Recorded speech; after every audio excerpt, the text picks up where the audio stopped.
Ngayon po ay pupunta po tayo ngayon sa San Martin, Magdala, Quirino, kung saan mararanasan natin ang simpleng pamumuhay at buhay sa bundok.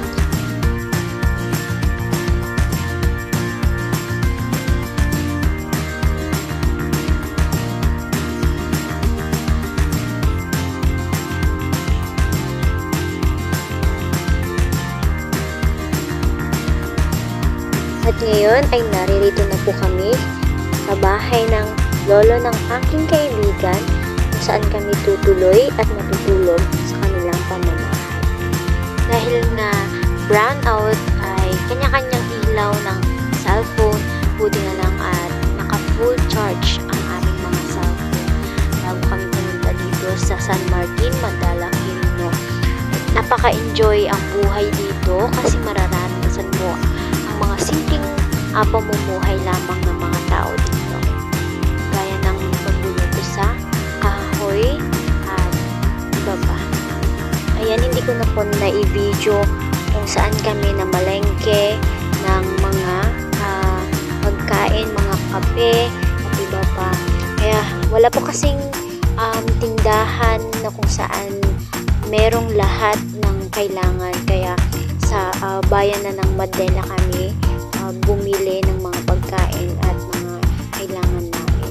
So yan, kinaumagahan ay pumunta na kami dito sa taas ng bundok kung saan makikita ang ilog na napakaganda, napakalinis ng tubig.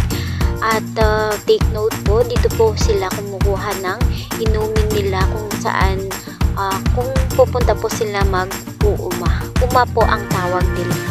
And dahil gabi na, nag-bonfire kami kasi parang feel namin ang Boy Scout, Girl Scout na babalikan namin in the past.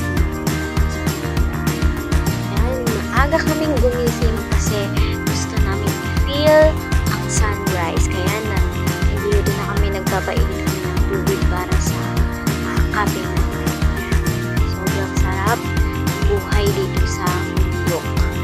Simple lang, pero napakasaya, mararanasan mo ang peace dito. Ayan, dahil nga nainitan kami, punta na kami dito sa ilog para maligo. Napakalinis ng tubig, nakikita mo yung mga batong kumikinang, mga batong napakaganda sa iba-iba ang mga kulay. Yun lamang at salamat sa panonood.